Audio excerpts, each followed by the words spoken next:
Aspect রেশিওটা ইয়ে করছে না, আমি যেন দেখাই যাচ্ছে। এবার ঠিক আছে, আনমিউট করে দিয়েছি।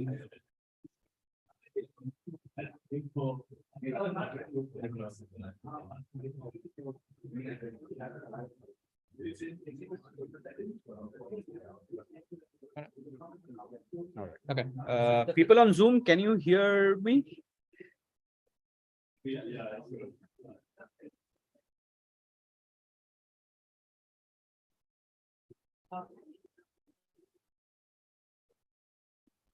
People on Zoom, can you hear?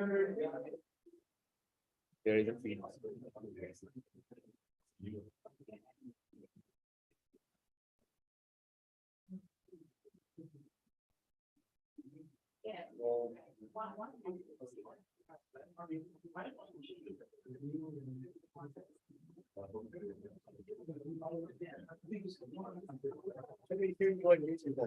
Okay. Yeah.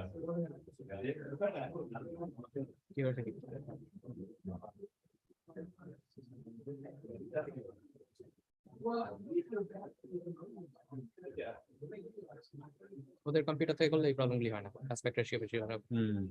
Setup anyway হয়ে গেছে।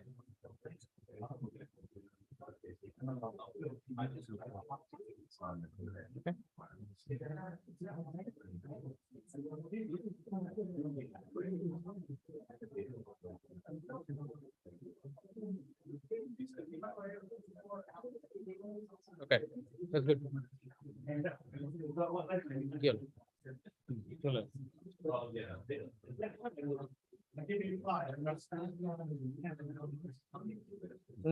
That's better now. It's not locked in the number. Okay.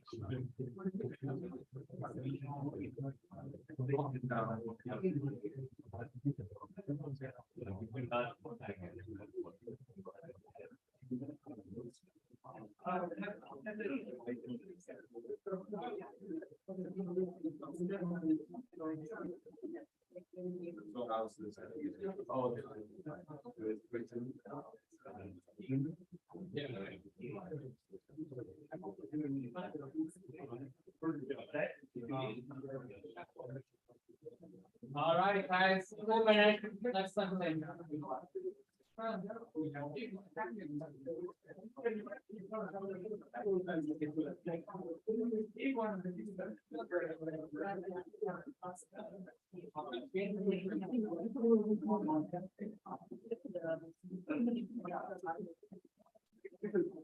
During that, you will be able to money.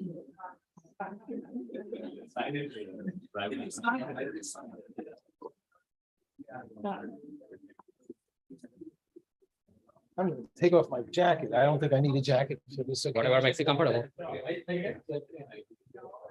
And then you just, feel free to move out. That's fine. Yeah, yeah.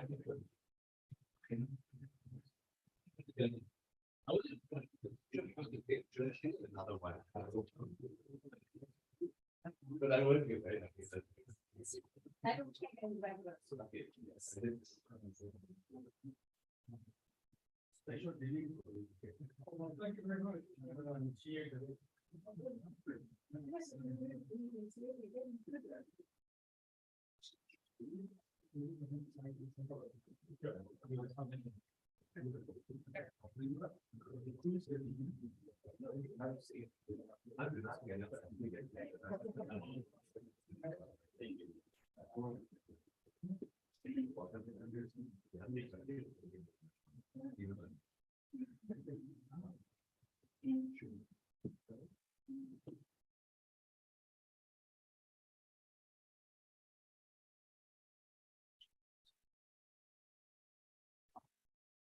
Okay, so it's 10:30, so we'd like to get started. So welcome everyone to here physically as well as on Zoom to the 2022 Professor KCS Pillai Memorial Lecture. Those of you who may not know, Professor Pillai was a longtime faculty member here, and he was also he started in the Department of Mathematics in 1962. And he also founded the Statistical Center at the University of Philippines. So he is the author or co-author of more than 80 published papers. And a fun fact that's not on the brochure is that I have P.W. Anderson's multivariate analysis book, and there are about 18 papers by Pillai, most of them in the annals or biometrica. So we are very honored to have Professor Alan Gelfand from Duke University, who will deliver the lecture today. And Alan is the James B. Duke Professor Emeritus of Statistical Science at Duke. If I just go through his list of honors, it will take the better part of the lecture. So I'll just summarize his contributions. He is the author or co-author of more than 320 papers.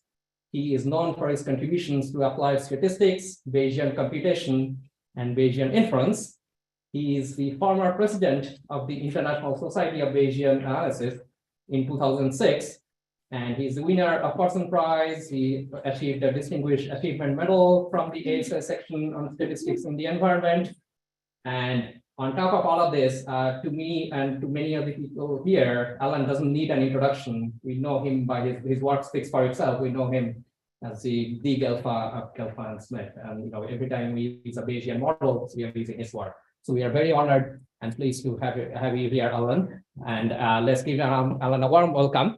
And before we start our lecture, our department head, Professor Dennis Lin, will present Alan with a plaque.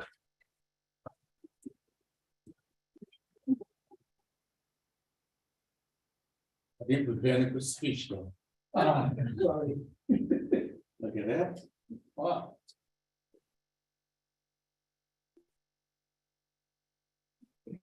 Thank you so much for coming.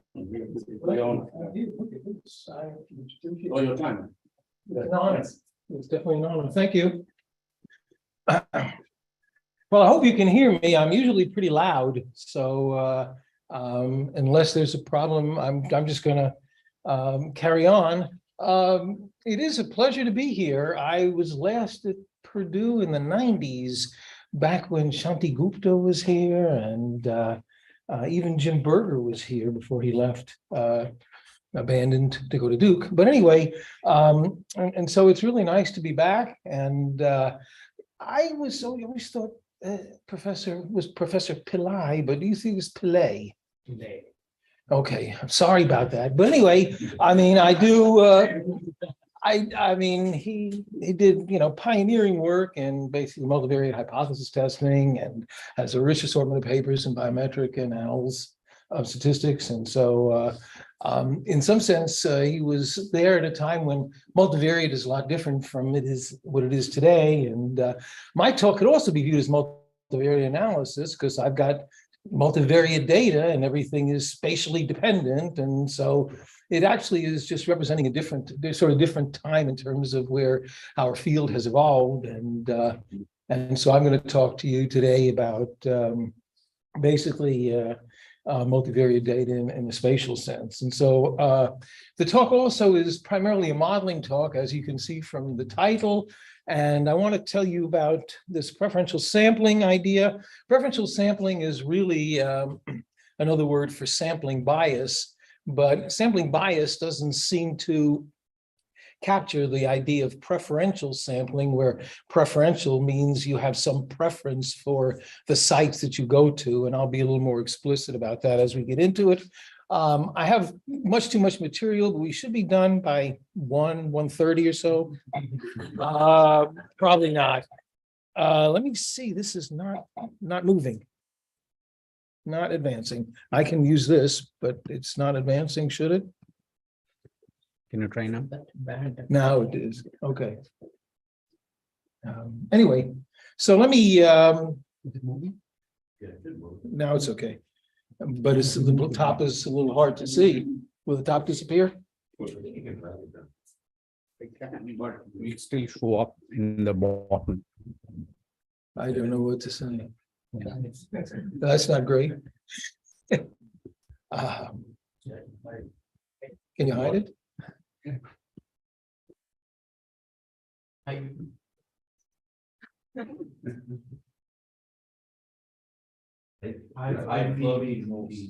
Which one? Down. Yeah.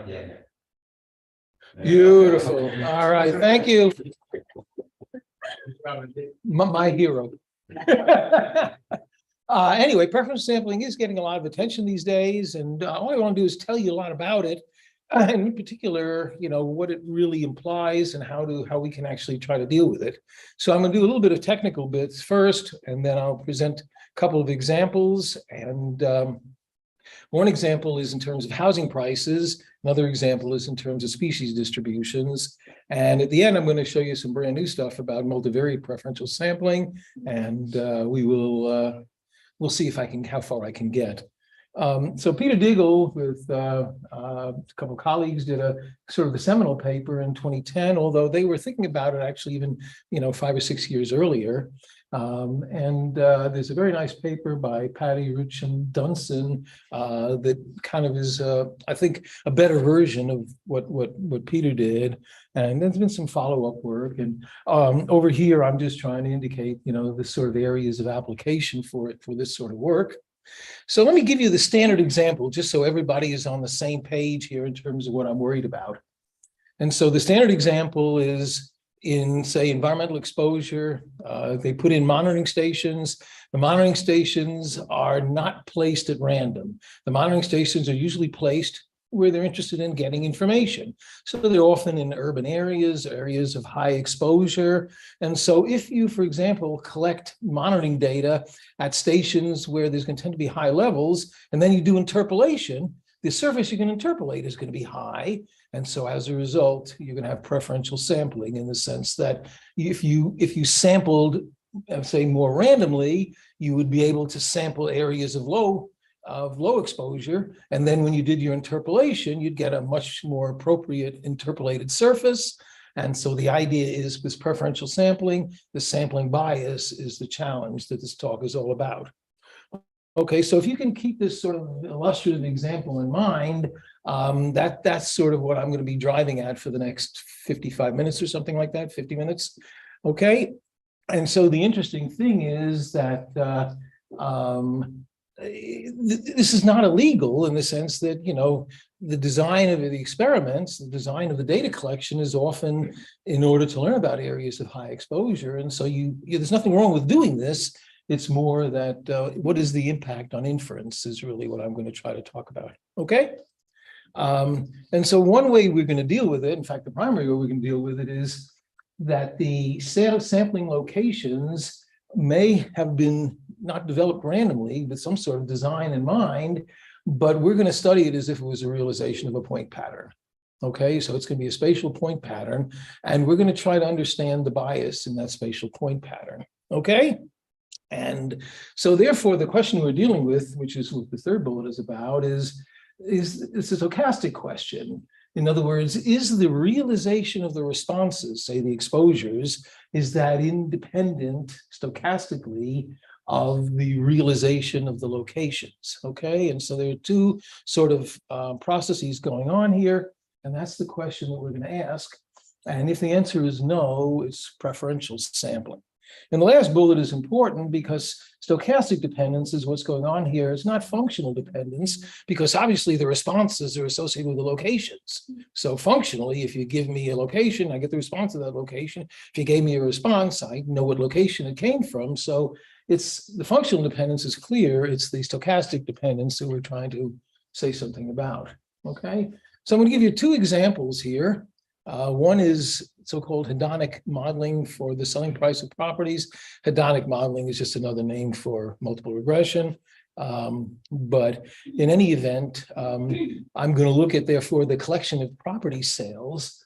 And the collection of property sales really is a random point pattern. It really is a point pattern over space and time. In other words, you don't design where properties are going to go on the market. You don't design what gets sold. And so that really is a point pattern. And then selling prices conditionally modeled given location and time. And in the literature, nobody has ever previously considered the randomness in the locations of the selling properties. Okay. The second one is a much more challenging problem, I think much more interesting.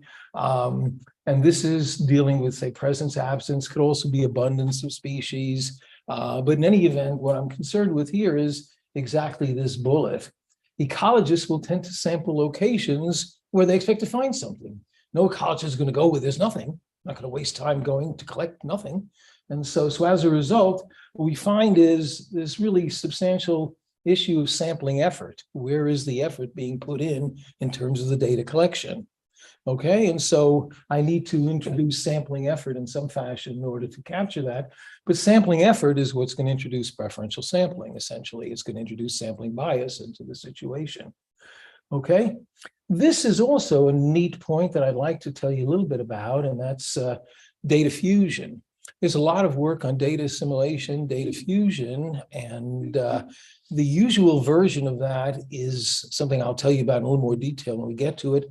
And the version here is completely different. And so I need to just describe a very different way of doing a data fusion. And the interesting thing about this situation is with species distributions, the design, therefore, is somewhat fixed locations where people go and collect the data. But if you add to it, say, presence-only data, so that's sort of where you're wandering around and you see something here and you see something there and you see something there and you record the geocoded location for that particular observation, then those are random locations that you're finding, and you're seeing part of the random point pattern of all of the locations of that species in whatever region you're studying. Okay? So these are the three fundamental issues that I'm going to focus on. Can we identify whether there's preferential sampling? Can we revise the modeling in the presence of preferential sampling? And when will such adjustment improve predictive performance over a customary geostatistical model, which is just a usual spatial model where we build in a regression component, we build in a spatial component, we build in a pure error component, the usual geostatistical model. So can we do better than that if we are aware of potential bias? The answer is it's going to turn out to be pretty tricky. And the paper by Patty, Dunson, and Rich that actually opened this up, I have to tell you in advance, they got lucky. They got lucky because the data shouldn't have been as good as it was. And after playing with this now for quite a few years, it's much harder to detect improvement over a standard geostatistical model. And I'll show you all of this. Okay, so let's do a little formalization of things here. And in this regard, I would like to define eta to be a latent spatial process. S is the location of design data, and Y is the measurement data. So we'll just use that. And if we're going to create a joint distribution for these objects, this is probably the natural way to create it. In other words, you have sort of a process, and the process can drive the point pattern, and then the locations in the process can drive the responses. And so suppose we look at a factorization like this, and we get a log likelihood, which looks something like this.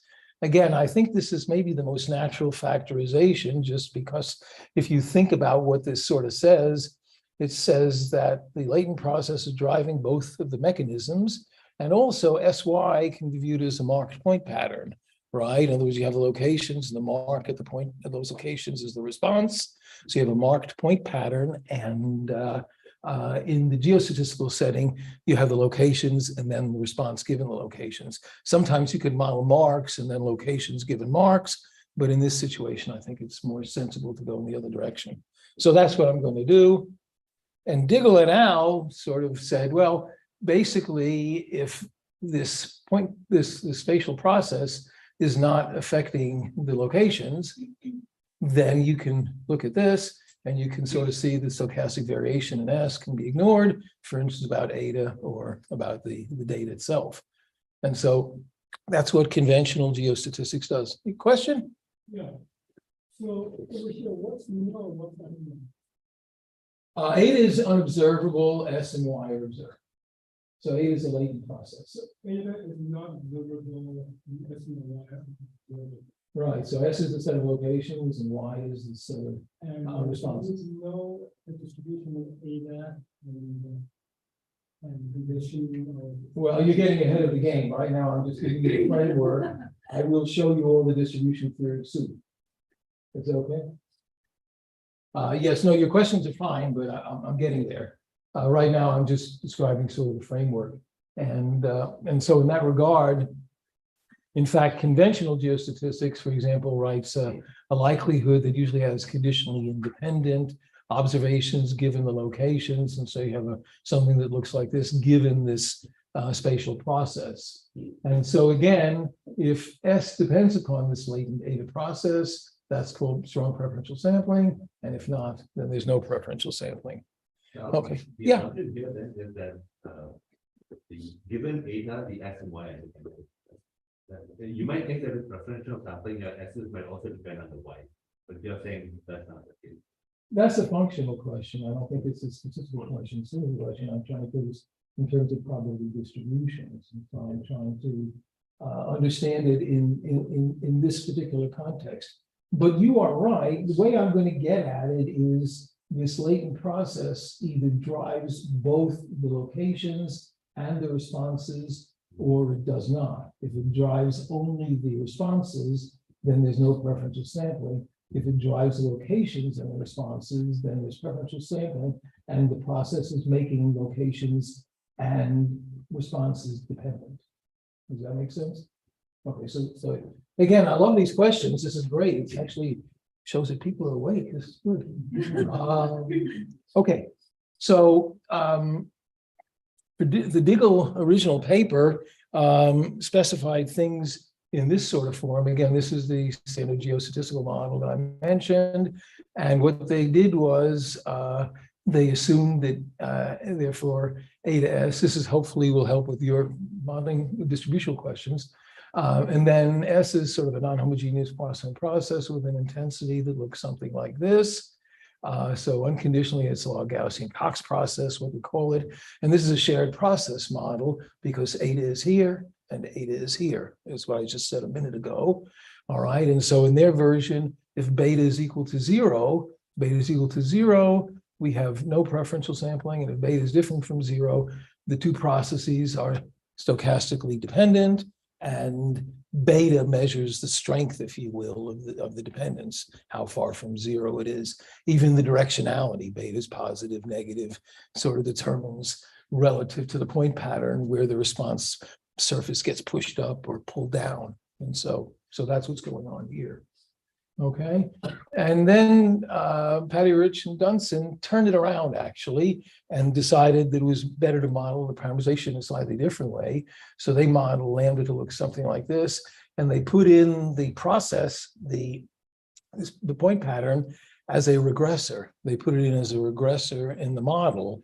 And so it gets a regression coefficient with log lambda S. Instead of log lambda S, I could put in eta S. In fact, I will put in eta S in all the subsequent slides, but just to make clear what's going on, what they essentially do is take the basic geostatistical model and they add a regressor, which is the intensity for the point process. Okay. And so that's it. And I'm going to work with this parameterization because it turns out to be a little easier to do all the things that I want to do. Quick question. Sure. If you do this, it seems like there will be some sort of identicability issues between alpha and beta. If you get an alpha times beta. No, alpha is just a centering parameter here, and what is that? eta S has mean zero, so there's no problem. Okay. So this has preferential sampling built into it, but there's no option of. Yes, this is built into it, and I'm just trying to figure out whether, in some sense, you could do a hypothesis test, heaven forbid, on whether beta is equal to zero, or you could get a posterior distribution for beta and see. The beta only controls the dependence on the output, not on the location, right? Because in the previous model, the lambda had the option of being independent of beta. Is that correct? Or because here if beta was zero, lambda does not depend on beta at all. Right, So this would be if beta equals to zero is non-preferential. right. But the other one, you always have location depending on the label. That's right, in the new model. I might be missing what you're asking. I'm saying that I'm, first of all, if we go back to this one, I'm not happy enough with having beta equal to zero here. That sort of says that my model for the points is just a homogeneous Poisson process. That's not good enough for me. So I don't really want to work with this one. And I really want to go to this one where I have built in the Gaussian-Cox process. And now I just want to see if I can connect that process to the responses. Okay, I mean, your questions are great. And actually, I'm appreciating the fact that you're, quickly identifying what's going on here, but this is good. All right, so I think I said everything I wanted to say here. So let's talk about this hedonic modeling. So this is my first example. And again, there's a huge literature on this. It all goes back to the old maxim about selling properties, and that's all called location, location, location. Everybody says that. And so as a result, it's not surprising that these models should be spatial. The interesting thing is the original modeling and all of this was just regression with spatially referenced regressors, but no spatial dependent structure included. But we spent a lot of time putting in spatial structure and through Gaussian processes, random effects in this fashion, arguing that they carry this sort of potential explanatory value, either stuff we could measure or could not observe. And nowadays, that's sort of the norm. That's what everybody does now. So that's what these models look like. And in fact, really, they are typically dynamic in the sense that, the markets go on. And so when you look at sales, for example, you could be interested in quarterly sales or annual sales or whatever. So there's a dynamic aspect to it as well. And I'm not going to get into the dynamics of it here, but we spent a lot of time on that as well. Okay. And so the first bullet is what I mentioned earlier, and that is the locations and times of the transactions are all random. And again, the randomness in these hedonic models is only introduced in the regression given the predictors. And so there's no accounting for the randomness in the locations. So we got into this in a 2017 paper that was in Royal Statistical Society, and in any event, we realized that the selling price of properties could be viewed as a point pattern of sales, and that led us to preferential sampling. This is the useful point that I did mention earlier. When you talk about environmental exposure, you often design where you want to collect your data, but with property sales, design is not possible, and the responses arise with a response. So now you can ask the question, do you expect there to be preferential sampling? In other words, when you design bias into the sampling, you expect to have some impact on the predictions of price of say, exposures. But if you just have a random point pattern of property transactions, is that going to bring in any bias or not? So that's the question we're going to ask here. And it's sort of interesting to see what happens.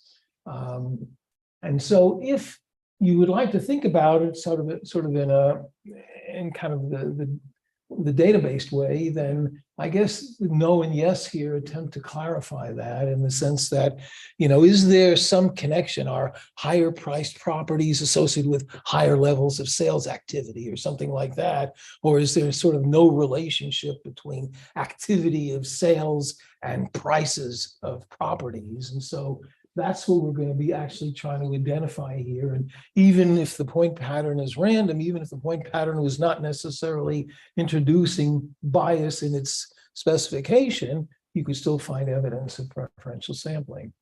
Okay. And again, the last bullet is just to argue that, buyers, sellers, realtors, banks obviously are interested in maybe knowing something about this. So let me show you a data set. It's from Zaragoza, where I live half the year, and very, very nice data set collected for basically all apartments. And I'm looking at a region in and around the city center, and we have geocoded location, associated selling price. I'm going to show you some pictures in just a second. We have characteristics of the individual property that help affect the selling price, but also characteristics of the neighborhood affect the selling price as well. Everybody who's ever bought anything knows you look at the property itself, the age of the property, the number of square feet of the property, the number of bathrooms, because Americans are really concerned about bathrooms apparently. So, they worry about that. So those are characteristics. And then you look at the neighborhood characteristics, amenities of the neighborhood, closeness to public transportation, quality of schools, tax rates, things like that. And so those are other features that enter into the selling price of the property. And we in the paper, we did a time series of this, but here I'm just going to look at 2 years. There was a deep financial crisis that most of you will recall happened, particularly in Europe. And so I'm going to look at sales before and after the crisis just to see if there's a difference. Okay, and so with a little more detail, this is what I've already said. Let me just show you some pictures. I don't want to get too hung up on the details here. So this is what happened in terms of number of transactions. You can see from pre to post, there was a decline and then a sort of a recovery. And you can see also the decline in price and a bit of a recovery late at the end of this.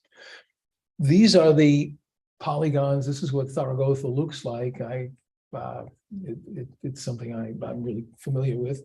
And again, all we're looking at is number of sales and average price. And you can see the number of sales clearly declined, and you can see that the price clearly declined. And so, again, no surprises here. This is the relationship between log size and log price. And so you can see a very strong relationship between size and price, and sort of a weaker relationship, I guess, between size and, in this case, age. And so as a result of that, oh no, this is, yeah, log size and log price, right? Okay, sorry about that. What I meant over here is this is age and price. And I meant over here, this is a much weaker relationship. This is a much weaker one.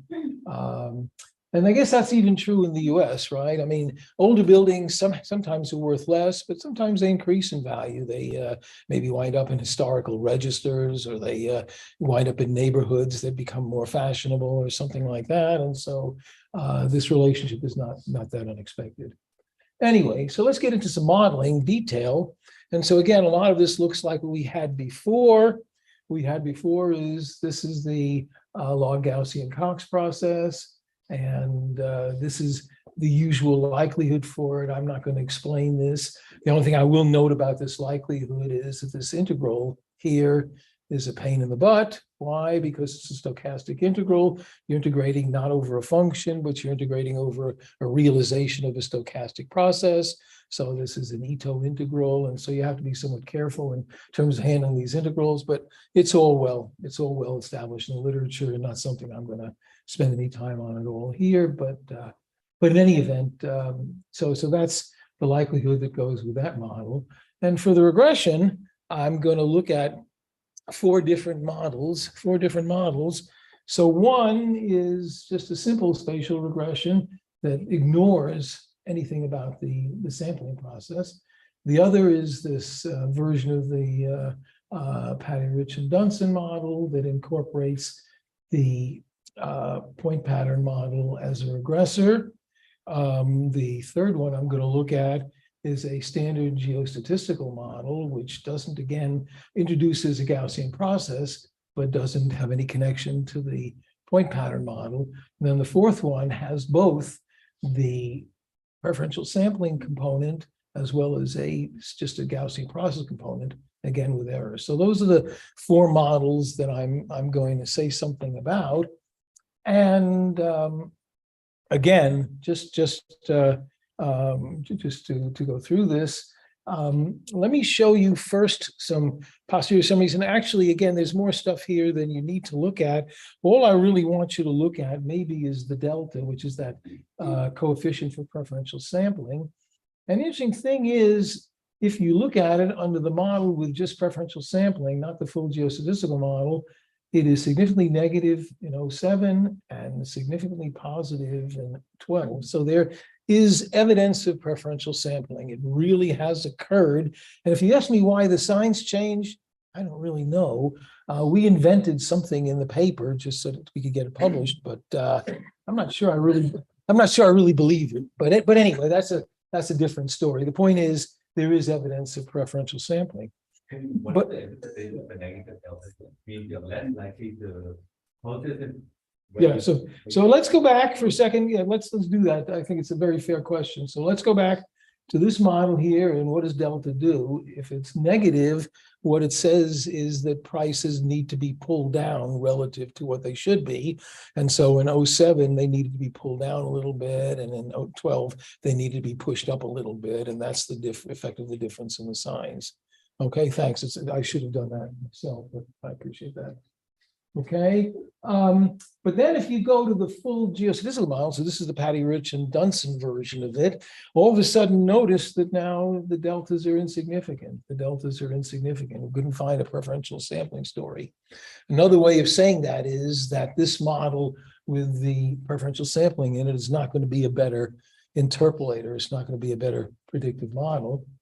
And in fact, we can do some model comparison. And so here's a cross-validation study sort of that we did, where we held out about 20% of the data and either calculated predictive mean square errors or continuous rank probability scores. I don't know if everybody knows what CRPSs are, but they are something you should know more about, because predictive mean square errors only compare what you predict with what you observed, whereas CRPSs compare the entire predictive distribution with what you observed.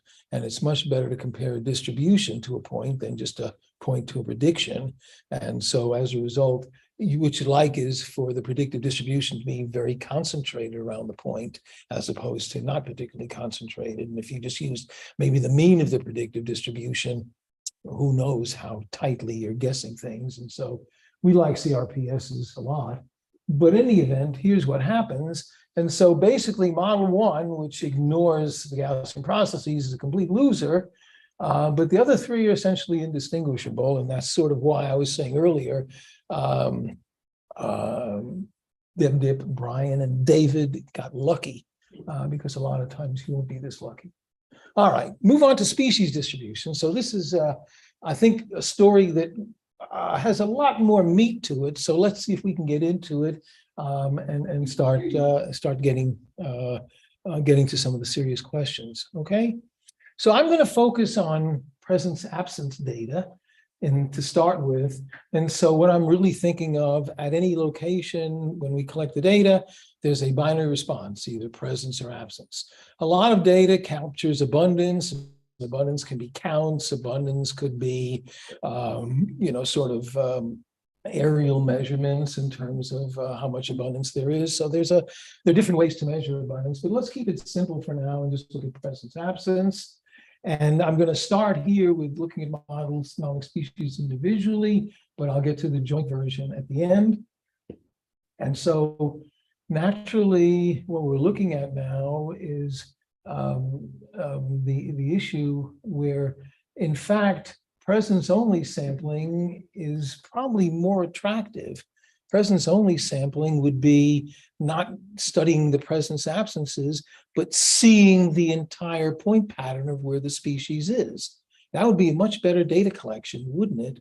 The problem is it never happens. It's always degraded by sampling effort. You never have the resources to collect every single individual in the study region. It's just never feasible, either time, cost, effort, whatever you want to call it.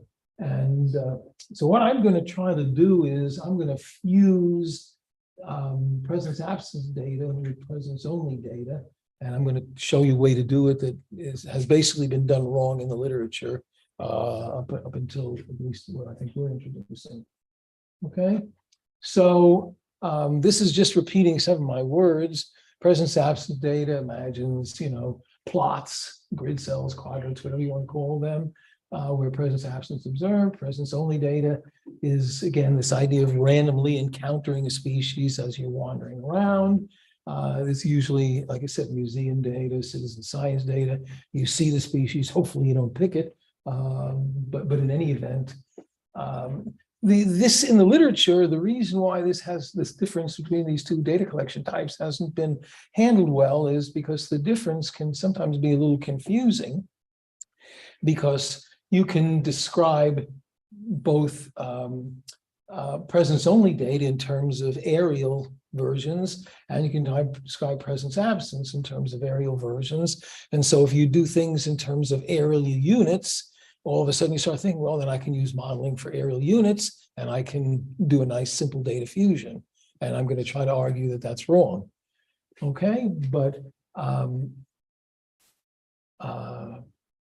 okay, so I'm just repeating what's already here.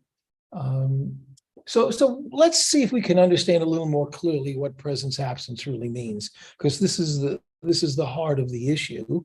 And if you ask an ecologist what a presence absence event means, you're likely to get different answers. I don't think ecologists are united in terms of what this means, especially since it depends on the kind of data that they collect and where they work with things. And for example, I'm going to focus on plants, so I don't have to deal with movement issues. But when you start talking about animal movement, life gets even more challenging. And again, we work on that, but not for today's conversation. And so anyway, I'm particularly concerned then with a coherent definition that I can use to create generative probabilistic modeling.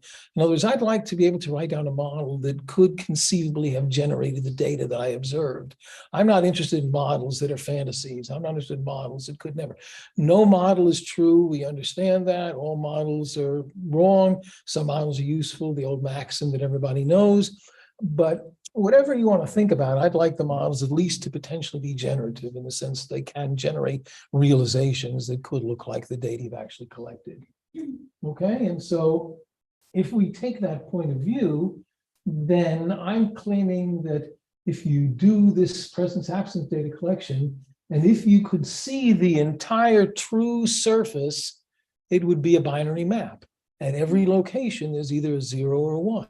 That's all there is. Either the species is at that location or it's not. It's a binary map. And the binary map, might be somewhat smooth because the species might spread in a patch over here. And so you'll have a lot of 1s over there. And the species might be absent for large parts of the region. You'll have a lot of 0s there. So I'm not describing, anything about the smoothness of the surface. I'm just saying that the realization is a binary map, if you want to think about what I think it should be. And that immediately tells you that you should not be able to imagine this through aerial units, right? Because of what I write over here, essentially, if it's imagined to be 1 for some units and 0 for other units, then what does that say? It depends upon the selection of the units, the size of the units, the shape of the units, the orientation of the units. That's not how presence absence arises in nature. Presence absence doesn't say, oh, you put a hexagon here, it must be in that hexagon or not. It's ridiculous. But that's what's implicit in viewing presence absence with aerial units. It's essentially forcing you to be dependent upon the selection of the units. And so I'm insisting that if presence absence is going to be viewed coherently, it must be at point level. And from a point level, we can see the realization of the presence absence surface over the entire region or any subset. We don't have to impose any aerial scales. We can scale up to any aerial scales you want. So it seems like we should look at point level. Okay, I will concede, and we all know this, that presence absence is never observed at a point. The point is, points are unitless, essentially. But we do this all the time. We think about temperature at a point. We think about precipitation at a point. We think about exposure at a point. You never can, a point is sort of relative to the spatial scale that you're working with. And so we assign points to observations, but those points are also rounded, right? However many decimal places you keep for your geocoding. And so as a result, we acknowledge the fact that you model things at point level, even though it's really primarily a conceptual idea. And it depends, like I say on the bottom, what is a point really in practice. But anyway, when presence absence data is considered aerial scale, presence is declared if the species is found anywhere in the unit. Okay, so that says immediately that it's impossible to model the probability of presence without considering the size of the unit. Bigger unit, smaller unit, how much area in the unit? Obviously you can't do it, and yet people ignore that sort of thing. And also it ignores the abundance on the unit. If there was 1 individual in that unit, or there are 12 individuals in that unit, somehow or other that should affect the probability of presence. But again, if you just say at least 1, then I don't understand how you can address the implications for the probability of presence. So all of this is my way of ranting. I apologize if I'm I'm up on my soapbox sort of preaching, but I apologize. But the idea basically is that if you want to think about coherent modeling of presence absence, I think you have to think about it in a unitless fashion. Okay? And so if you turn instead to the entire set of presences, as I said earlier, they'll really form a point pattern over the region. In other words, there has to be a finite number of individuals in the region, and those individuals are randomly located in the region, and so it's a point pattern. We don't know where they are, we don't know how many there are. That's actually the definition of a point pattern. And so as a result, if you want to connect such data to a realization of presence absence surface, you can see that it's a little challenging. There are two different data generating mechanisms. There are two different probabilistic specifications. And so it has to be done carefully. And you can ask this question here: would ecologists who collected a sample of presence absence data model it as a partial realization of point pattern? Of course not.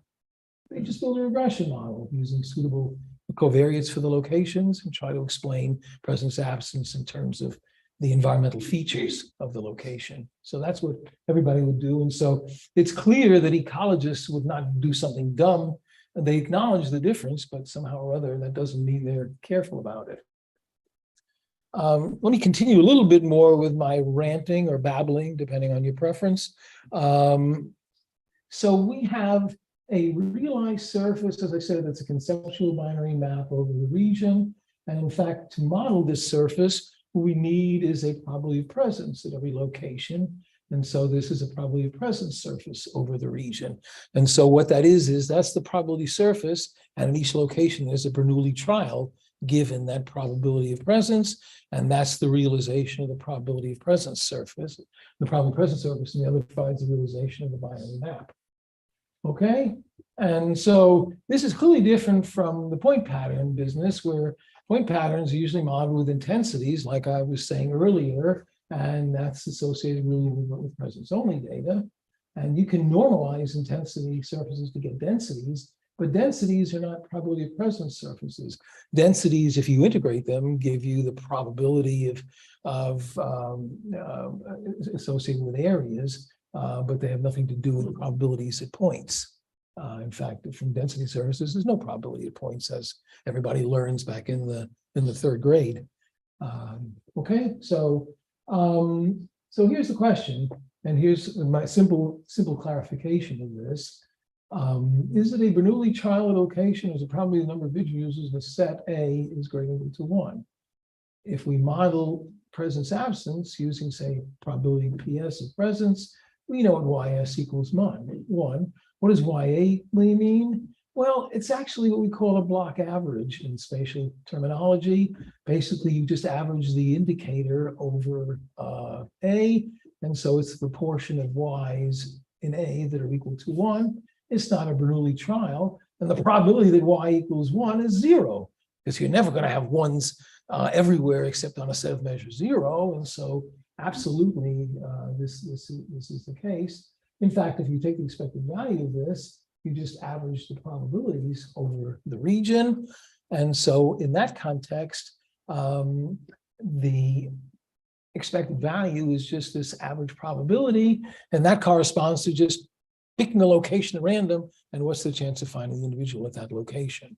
That's the interpretation that goes with this. So this is what this means in that context. If we go to the point pattern version of it, now you have to think about, say, N of A, the number of individuals in set A, probably presence in A is probably NA is bigger or equal to 1. If we take a non-homogeneous Poisson process or a Cox process, the number of points has a Poisson distribution with this integrating the intensity. And so the probability of Y equals 1 is this. That has nothing to do with what I just showed you. It doesn't look anything like PS. There's nothing here to line them up. And that is the issue. That is the fundamental issue that has, I apologize for repeating myself, but that's what's been screwed up in the literature for a while. And it's hard to get ecologists to really understand this. But we did get a substantial 50-page paper into ecological monographs, and it has gotten some good response. So at least more quantitative ecologists are starting to understand a little bit more about what we're trying to propose here. Okay, And so again, things I mentioned before about occurrence probability depends on the size of A, obviously. And you cannot convert this to a meaningful probability presence surface. And again, if you view one or more species, this obviously leads to local distortion of the surface. And so, I just wanted to mention that if you finish by 11:25, we can have 5 minutes for questions. oh, unlikely. No, let me do the best I can. Okay, I'll move along here, but you can see I get carried away with some of this stuff. I think it's kind of interesting, and again, maybe it's only interesting to me, so I'll apologize. But I will say again, this shows that the definitions are incompatible, and that's the fundamental difference in literature. So let's quickly say a couple of words about this. If you wanted then to model presence absence, we decided we needed some sort of regression model. And so you usually model the probability using a probit or a logit, and you put some sort of model that looks something like this. And again, this will induce the realized presence absence surface. Okay. And so let me show you an example here. So this is some invasive plant data from New England, 6 states, and I have actually 2 data sets here. So one of these data sets is IPANE, which is invasive plant atlas. And for this one, I have a location and I have presence absence. And I'm not only going to look at a subset of somewhat common plants. And so it's these 7 guys here, and you better memorize them quickly because it's about to disappear. But anyway, this presence only data set that I've got comes from Data Aggregator, which is this global biodiversity information facility. And again, this will consider the same set of species, but obviously it's a different data set. And in both cases, we removed Upper Maine because there's essentially no data there. And so let me show you the actual counts themselves. So the IPANE has this sort of information about presence absence and the information about number of presences from the other data source. It's kind of interesting. It sort of reverses. We have fewer presences of garlic mustard. Everybody likes garlic mustard, I presume, but we get more in the GBIF from that. Anyway, I have no real explanation for why the data looks like this, but this is what we have. And so this shows you again the distribution of presence absence. And you tend to see again more presences in the south, not surprising, the weather's a little milder. And the same story for the presence only sampling, looks something like this. Okay, piles of covariates. Ecologists gather lots of covariates, and we pulled out 7 of them that were trying to minimize multicollinearity. And so this is what these look like. And again, you're not going to remember them. And so again, the same questions we asked before. So let me get into the modeling quickly. So the modeling quickly is either a very simple non-homogeneous Poisson process or the one where we add the Cox process to it. And so we now have to model the Y's themselves. And you can link the Y's in 2 different ways. I'm not going to say much about this, but this is also confused in literature, whether Y is an indicator that Z is bigger than 0, or whether Y is phi of some Z. And you can align them, but this seems to also be screwed up in the literature for some reason. So here's some models. All right, more models than you need. So just look at 1 and 2 on the left. Those are the 2 that I just showed you. These are just alternative versions we've also played with. On the right, these are the analogs of all the ones that I used in the hedonic modeling data. So these are the same things. And just to make a quick comparison, what I'm interested in doing is A with 2 versus D with 2. So A with 2 versus D with 2, that's to find evidence of preferential sampling.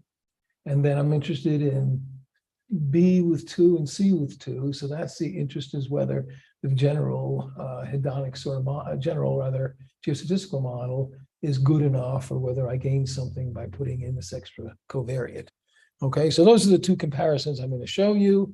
Model comparison can be done in multiple ways. We use something called Chur's R squared. I don't know if that's familiar or not, but it rewards getting assigning high probabilities to 1s, low probabilities to 0s, taking the difference. It behaves a bit like an R squared. That's why it's called Chur's R squared. It's again, not that well recognized, but it's pretty useful and we can hold out data and do the usual validation. And so here I'm just going to show you what happens. What happens is somewhat disappointing. Model B, Model C, pretty close. Model C is the one maybe we want. It's a little bit better. Model A versus Model D, that's clear that Model D with preferential sampling is clearly better. And so preferential sampling does win in that regard. Okay, these are the, I'm going to skip this. Let me quickly, since again, Anindya is going to pull the hook and drag me off the stage here, so I got to hurry up. Let's just talk about presence-only data modeling. First of all, presence-only data is not inferior to presence-absence data. If you read the literature, you would think it was, but actually you couldn't do better than presence-only data if you could see the entire, set of occurrences. The problem is you don't get the complete census. The sampling effort usually exceeds available resources. And so what you get is a degraded point pattern.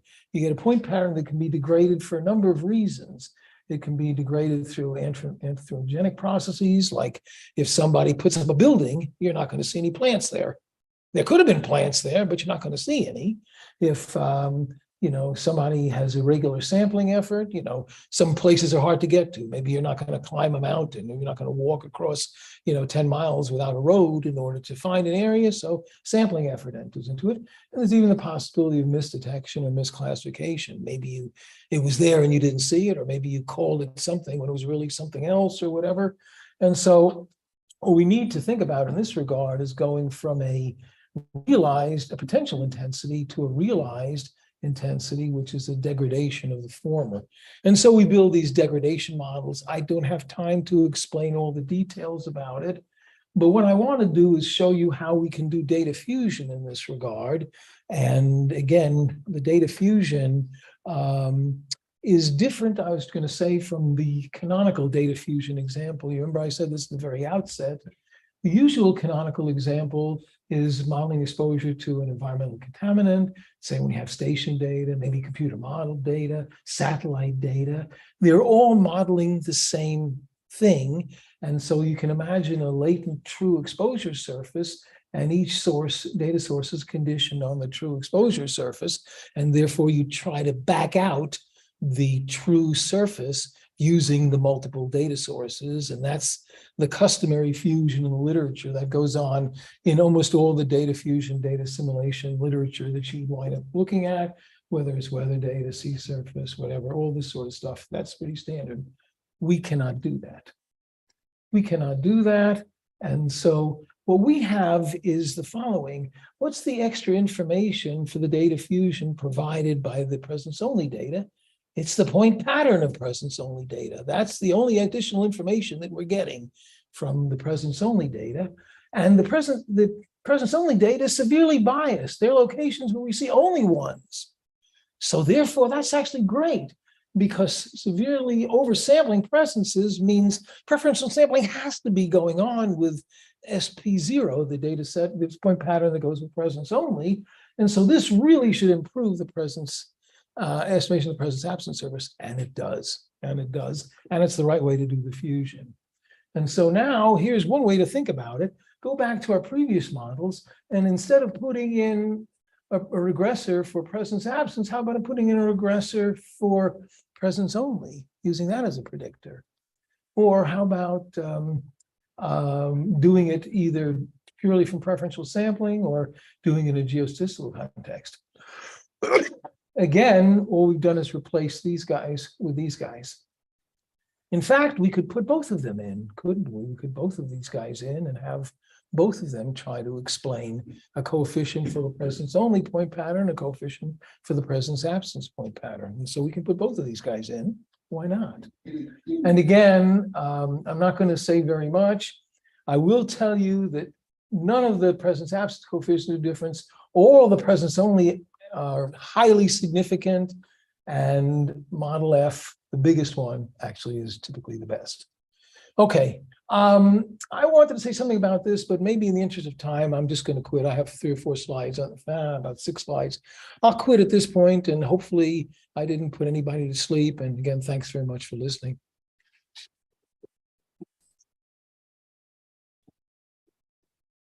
Time for one of the questions.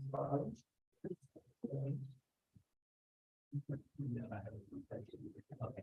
Yeah, so very interesting how. So my question is that, okay, so same that, okay, so you count for the sampling bias through an additive model. Yeah, so is there any other ways to you, of course, you talk about that one, but I want to in practice, yeah, some people have done in different ways to account for the sampling bias, for example, in point sampling, something like that. Okay, this is a really good question. These are the only models that we actually have looked at, and we're sort of building upon the original literature in this regard. But whether the models should appear individually is an interesting question. Actually, there's another question which I wanted to say something about, but in the interest of time, I can't.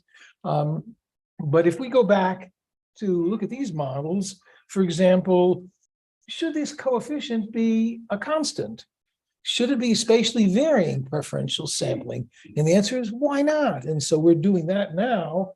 And so you're right, we can enrich these models, we can have interaction terms in there. And so I think, we're sort of only at the surface of what we might explore here. And I think the question is pretty fair. And all I can show you is what I've learned so far. Yeah, very good. Have any quick questions? Yeah. There seems to be some sort of incompatibility between the logistic model and the Poisson. So in the Poisson process, if I pick any point and I ask what's the probability of a presence at this location, it's going to be 0. Because it's like Bernoulli lambda x dx. That's all the sum of it. So if I pick any particular point, it's impossible that I pick a point where it event happens. With the logistic model, you're saying at every point there is probability P. And it seems to me that you've kind of combined these 2 models into one. I didn't fully understand the details of how you did that, but it seems at some point you had presence and absence data as well as presence only data. And you have, I think, 2 different Gaussian processes. That's right. One for the presence only and one for the presence absence. But these are very different meanings. That's right. No, I have presence. I have a Gaussian process for the point pattern of presence, absence locations. And I have a Gaussian process for the point pattern of presence only locations. So those are 2 separate Gaussian processes because they are disjoint point patterns. If you ask me whether they could be dependent point patterns, that's another fair question. And we actually looked at that through co-regionalization. I'm not going to be able to say more, but that didn't seem to be an issue. But the responses can either be, they're binary responses, and so as far as binary response is concerned, it's either a Rayleigh regression or a regression or Fourier regression. So I don't think there's any problem between the Rayleigh and the Fourier. Yeah, the locations for present absence are quite a point process, and then you have a logit on top of that. The logit is giving the marks. So then, if I look at the presence only I had the presence absence location, and some of them are going to be present based on the logit. So by the thinning theorem, that gives me a second Poisson process on the presence only. So are you trying to ensure that these are the same, or is it interesting to ensure that these are the same? Does that make sense? So I sample from a presence absence from a Poisson process. I keep a subset of them, the presence only. And the Poisson thinning. But that's not what I do. No, that's not. But Presence only, I only get to see presences. But I cannot possibly fit a logistic to that model because I see only ones. I guess my question is, your present absence model implies a present only. If I just focus on the present, are these both compatible, or are you interested in keeping them compatible? Now, that's another good question. We're also playing with that. I'm glad you asked that. So you could look at the subset of locations where the presence is, and you could see if the sampling bias in that set of locations resembles the sampling bias in the entire collection of locations. And that's a very interesting question, and I only have some preliminary results. I don't have any slides for it. But you're asking a very nice question, but it's not the same question, because that's working with the same point pattern, and you're just thinning it to the presences only. And that's fine, but that's a different question. what I'm looking at here is two different data collection sources. In fact, one was this iPane, one was this GBIF, and so it's a slightly different question, but it's a very fair question. I understand what you're asking. Okay, so on that note, there is a quick announcement that there is a session with Alan and with the graduate students. So at 3:45, so please make a point to attend that if you are able. And let's start Alan one more time for a very similar.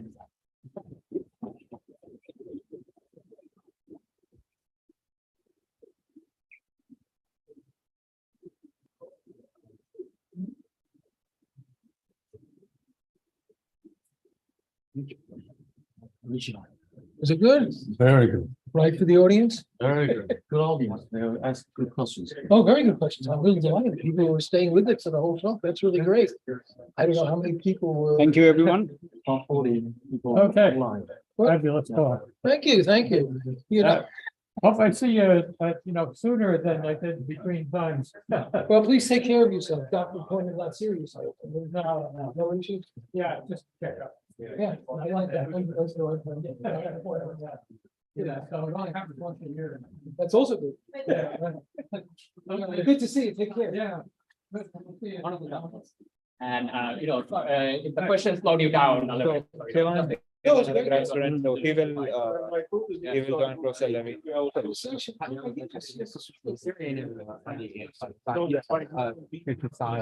I think you are the only three, right? Yeah. Orange 7. I'll see you. I'll see you in the afternoon. I do have a meeting with you. Okay. So Just email me you after. will, Michael and. Just email me. They will call you. 45. 45.